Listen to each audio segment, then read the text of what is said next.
15,000 ரூபாய்க்கு இன்ஃபினிக்ஸோட note 35G எப்படி இருக்கு? அன்பாக்ஸ் பண்ணி பார்ப்போமா?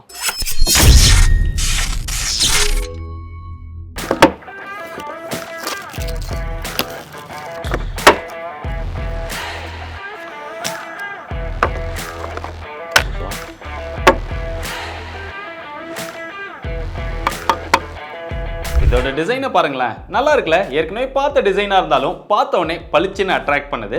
மேல அந்த கேமராஸ் பார்த்தோம் அப்படின்னா பல தடவை சொன்னதுதான், இப்போ ட்ரெண்ட்ல இருக்கிற மாதிரி பெரிய கேமராஸ் கொடுக்குற மாதிரி டிசைன் கொடுத்து அந்த ரெக்டாங்கிள் ஷேப்பையும் பெருசா கொடுத்து அதுக்குள்ள பிளேஸ் பண்ணியிருக்காங்க.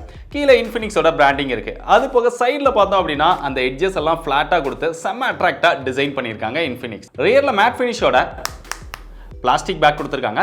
வெயிட் 205 கிராம் இருக்கு, திக்னஸ் 8.5 mm இருக்கு. பார்க்கும்போது கொஞ்சம் ஹெவியா இருக்கிற மாதிரி தான் இருக்கு, பட் கையில பிடிக்கும்போது அந்த ஃபீல் இல்ல. இன்ஃபினிக்ஸோட டிஸ்ப்ளே அப்படினாலே எப்பவுமே பெரிய டிஸ்ப்ளே தான் கொடுப்பாங்க. அதே மாதிரி தான் இந்த மொபைலையும் 6.78 இன்ச்ல full HD plus IPS LCD display கொடுத்துருக்காங்க. அது போக 120 Hz ரெஃப்ரெஷ் ரேட்டோட 240 Hz டச் சாம்பிளிங் ரேட்டும் கொடுத்துருக்காங்க. இந்த டிஸ்ப்ளேக்கு வைட் வைன் L1 சப்போர்ட் இருக்கு. 100% DCI-P3 கலர் கேமர் சப்போர்ட் கொடுத்துருக்காங்க. இந்த டிஸ்ப்ளேக்கு ஐ ப்ரொடெக்ஷனுக்காக TUV ரெகன் லைட் சர்டிஃபைடு இருக்கு. எப்பயும் கொடுக்குற மாதிரி இந்த டிஸ்ப்ளே NEG கிளாஸ் ப்ரொடக்ஷன் கொடுத்திருக்காங்க, கொரில்லா கிளாஸ் ப்ரொடக்ஷன் கொடுக்கல. டிஸ்ப்ளேயோட எக்ஸ்பீரியன்ஸ் அப்படினு பார்த்தா LCD டிஸ்ப்ளே அப்படிங்கிறதுனால இன்டோர்ல யூஸ் பண்றதுக்கு நல்லா இருக்கு, நல்ல பிரைட்டா இருக்கு. அந்த கலர்ஸ் இதெல்லாம் ஓரளவு ஓகேவா இருக்கு. பட் அவுட்டோர்ல டைரக்ட் சன்லைட்ல பாத்தீங்க அப்படின்னா அந்த அளவுக்கு பிரைட்டரான டிஸ்ப்ளேவா இல்ல. டிஸ்ப்ளேயோட எக்ஸ்பீரியன்ஸ் ஓகேவா இருக்கு. இதோட பெர்ஃபார்மன்ஸ் அப்படினு பார்த்தா இங்க Mediatek Dimensity 6080 அப்படிங்கிற ஒரு புது ப்ராசஸர் வந்து கொடுத்திருக்காங்க. பேர் மட்டும் தான் புதுசு, பட் ப்ராசஸர் வந்து பழசுதான். ஆல்ரெடி Mediatek Dimensity 810 அப்படிங்கிற ஒரு ப்ராசஸர் இருந்தது, அடிச்சு துவைச்ச ப்ராசஸர் அப்படின்னு சொல்லலாம். நல்ல ப்ராசஸர் தான். அதே ப்ராசஸரை Mediatek ரீசெண்டா நேம் சேஞ்ச் பண்ணிருந்தாங்க. அந்த நேம் தான் 6080. இதோட பெர்ஃபார்மன்ஸ் அப்படின்னு பார்க்கும்போது ஓரளவு ஹையர் எண்ட் கேம்ஸ் எல்லாமே நல்லாவே ஹேண்டில் பண்ணுது, ஓரளவு ப்ளே பண்ணிக்க முடியுது. இதுல ஹீட்டிங் இஷ்யூ அப்படின்னு பார்த்தாலுமே பெரிய அளவுல ஹீட்டிங் இஷ்யூ இல்ல, லிட்டில் பிட் வார்ம் மட்டும் தான் இருக்கு ஹெவியா ப்ளே பண்ணும்போது. அப்படியே இங்க சாஃப்ட்வேருக்கு வந்து out of the box Android 13 கொடுத்திருக்காங்க, XOS 13 வெர்ஷனோட. எப்பயும் கொடுக்குற மாதிரி எக்கச்சக்கமான நிறைய ஃபீச்சர்ஸ் வந்து இந்த இதுல இருக்கு. அதே மாதிரி எப்பயும் கொடுக்குற மாதிரி நிறைய ப்ளூடூத்தும் இதுல கொடுத்திருக்காங்க. அது போக எப்பயும் கொடுக்குற அந்த புஷ் நோட்டிஃபிகேஷன்ஸ் இதெல்லாம் இருக்கதா செய்யுது. இதெல்லாம் கொஞ்சம் குறைச்சி பிரீமியம் லெவலுக்கு வாங்கடா அப்படின்னு சொன்னா இன்ஃபினிக்ஸ் வரவே மாட்டாங்கறாங்க. எப்போதான் இதெல்லாம் குறைச்சி ஒரு பெட்டரான UA எக்ஸ்பீரியன்ஸ் கொடுப்பாங்க அப்படின்னு தெரியல. இந்த டைம் சாஃப்ட்வேர்ல பேட்டரிக்காகவே நிறைய விஷயங்கள் பண்ணியிருக்கிறதா சொல்றாங்க. அதுல ஒன்று தான் AI ஸ்மார்ட் சார்ஜிங் டெக்னாலஜி. இந்த மொபைல் போனை நீங்க எப்படிலாம் யூஸ் பண்றீங்க, அதாவது டே டைம்ல எப்போ யூஸ் பண்றீங்க, எப்போ தூங்க போறீங்க அப்படிங்கிற டைம் எல்லாம் அதை அனலைஸ் பண்ணி ஆட்டோமேட்டிக்கா செட் பண்ணிக்கிறோம்.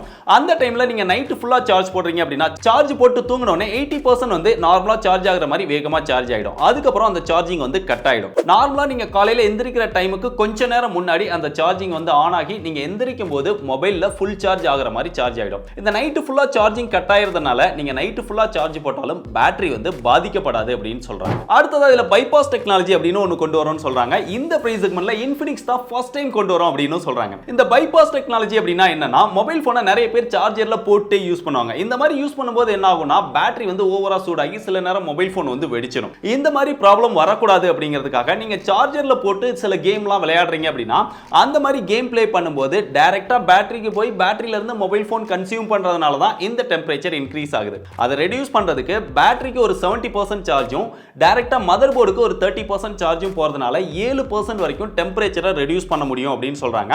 மதர் போர்டுக்கு போற அந்த டைரக்ட் சார்ஜிங் மூலமாவே நீங்க மொபைல் போனை யூஸ் பண்ணிக்க முடியும். இதுக்கு பைபாஸ் சார்ஜிங் அப்படிங்கிற ஒரு டெக்னாலஜியை யூஸ் பண்றதா சொல்றாங்க. அது மட்டும் இல்லாம இதை நீங்க கேம் ப்ளே பண்ணும்போது அந்த சைட் பார் மூலமா அதை ஆன் பண்ணி வச்சுக்க முடியும். எவ்வளவு பேட்டரி டைரக்டா மதர் போர்டுக்கு தேவை அப்படிங்கிறதையும் நம்ம கஸ்டமைஸ் பண்ணிக்க முடியுது. 20%, 30%, 40% அப்படிங்கறத கஸ்டமைஸ் பண்ற மாதிரி இந்த 3 ஆப்ஷன் கொடுத்திருக்காங்க. இந்த டெக்னாலஜி ரொம்பவே இன்ட்ரஸ்டிங்கா இருக்கு. இந்த மாதிரி ஒரு டெக்னாலஜி இருந்தாலுமே சார்ஜர்ல போட்டு யூஸ் பண்றத நான் ரெக்கமெண்ட் பண்ணல. அப்படியே இதோட பேட்டரிக்கு வந்தா இங்க 5000 mAh பேட்டரி கெபாசிட்டி கொடுத்திருக்காங்க. 45 வாட் ஃபாஸ்ட் சார்ஜிங் சப்போர்ட் கொடுத்திருக்காங்க.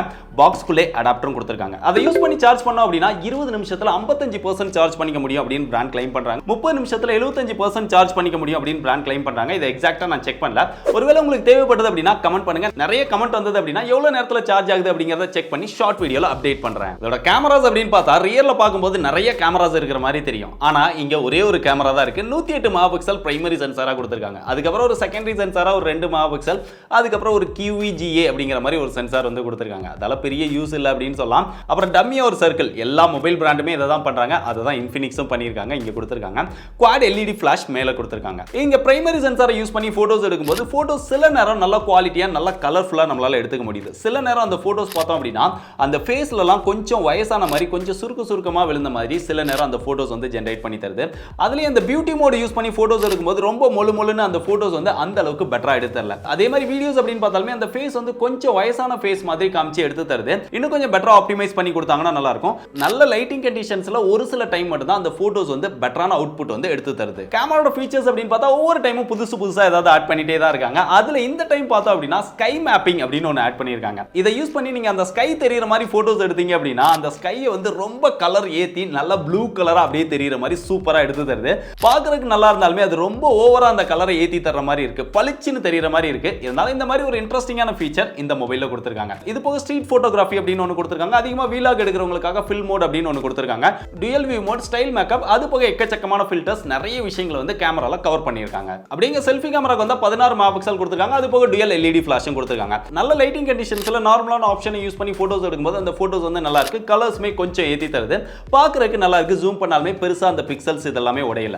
அதே நேரம் நீங்க இந்த பியூட்டி மோட் இதெல்லாம் யூஸ் பண்ணி எடுத்தீங்க அப்படின்னா அந்த அளவுக்கு போட்டோஸ் வந்து பெட்டரா இல்ல. இன்டோர்ல டீசென்ட்டான லைட்டிங்ல எடுக்கிறீங்க அப்படின்னா கொஞ்சம் நாய்ஸியா தான் இருக்கு. பெரிய அளவுல போட்டோஸ் வந்து அந்த அளவுக்கு பெட்டரா இல்ல. அதே மாதிரி வீடியோஸ் அப்படின்னு பார்த்தா ரியர் அண்ட் செல்ஃபி ரெண்டுலயுமே மேக்ஸிமமா 2K 30 fps ல நம்மளால வீடியோஸ் வந்து எடுத்துக்க முடியும். வீடியோட பெர்ஃபார்மன்ஸ் வந்து ஓரளவு டீசென்ட்டா தான் இருக்கு. இதோட பிசிக்கல் பிளேஸ்மென்ட் பார்த்தா டாப்ல ஒரு ஸ்பீக்கர் கொடுத்திருக்காங்க. அது பக்கத்துல சவுண்ட் பை JPL அப்படின்னு போட்டுருக்காங்க. ஏற்கனவே பாக்ஸ்ல போட்டுருக்காங்க, TPU கேஸ்லயும் போட்டுருக்காங்க, மொபைல்லையும் போட்டுருக்காங்க.